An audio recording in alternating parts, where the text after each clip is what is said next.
profesores e alumnos do centro e demais unha presentación do que queremos facer, o plan digital do centro, un plan que, de acordo coa esa resolución de convocatoria aos centros presentaches solicitudes, equipos que tamén están hoxe aquí, directoras, directores, orientación a formación profesional explicándonos este proceso. Vale, gracias.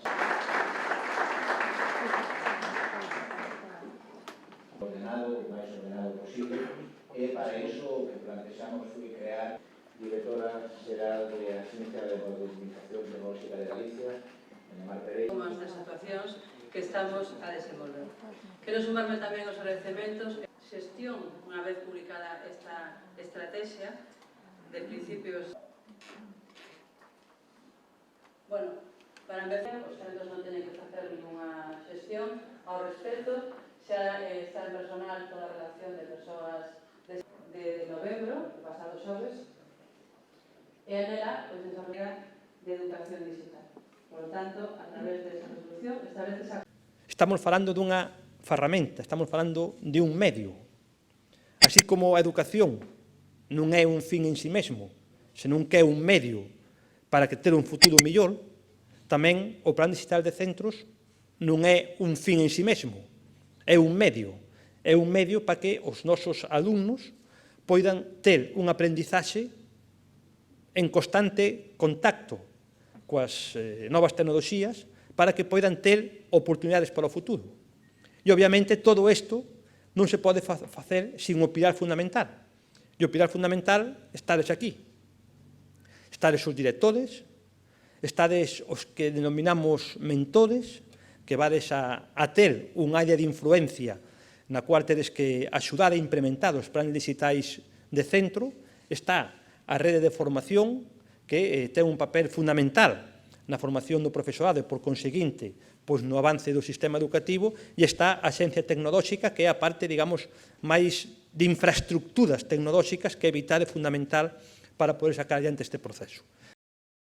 E esta rede galega de educación digital o que busca é dotar, axudar, complementar, diseñar, planificar unha ferramenta que vai ser vital xa non no futuro, senón no presente para a vida dos centros, que é o plan digital de centros.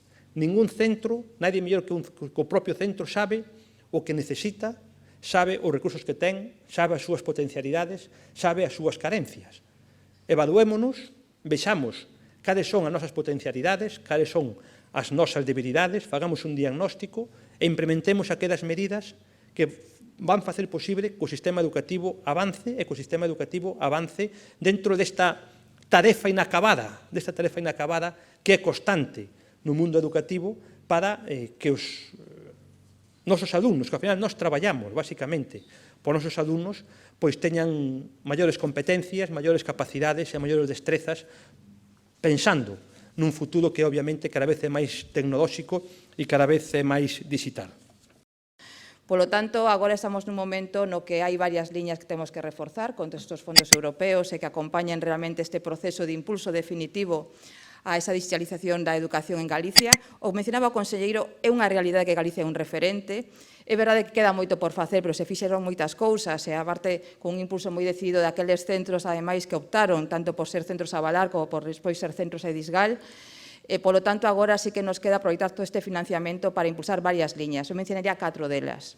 O tema das infraestructuras digitais, a parte das infraestructuras que vemos, os edificios, realmente que tamén hai un plan moi importante por parte da Consellería, ademais adaptando esas arquitecturas aos novos modelos educativos e as novas metodoloxías docentes, onde a tecnoloxía ten moito que decir, pero tamén temos dende a Xencia un plan, o plan Edu100, para chegar realmente onde non podemos chegar estes anos e aproveitar para que realmente a conectividade mellore, para que as wifi se estendan a todos os espacios docentes, para que as plataformas teñan máis capacidade e para que o equipamento sea un equipamento que chegue a todos os centros de Galicia. Nese eido estamos traballando neste último ano e creo que a partir do 22 empezará a saber uns resultados importantes na parte de infraestructuras. Tamén outra liña importante a parte de contidos, na que se leva traballando tamén moito tempo, con diferentes editoriais, non somente editoriais que promoven contidos digitais, senón tamén esos contidos máis innovadores que se levan traballando tamén con moitos grupos docentes. Tamén un traballo moi importante e moi innovador que se leva a cabo coa Consellería e que eu creo que tamén están dos resultados moi interesantes que temos que impulsar. Outra liña fundamental, que tanto José Luis como o conselleiro mencionaron, é o tema da formación. Isto é vital.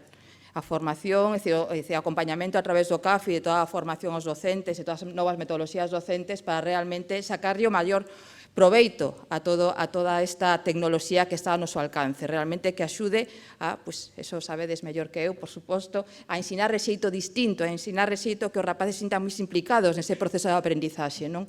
Polo tanto, a labor do CAFI é fundamental en todo este proceso. Por tanto, infraestructuras, contidos, formación, plataformas, e tamén esas plataformas colaborativas coas familias, plataformas que temos que mellorar para que as canles de comunicación, docentes, familias, alumnos sexan cada vez máis interactivas e máis áxiles e tamén unha liña de traballo que temos por diante.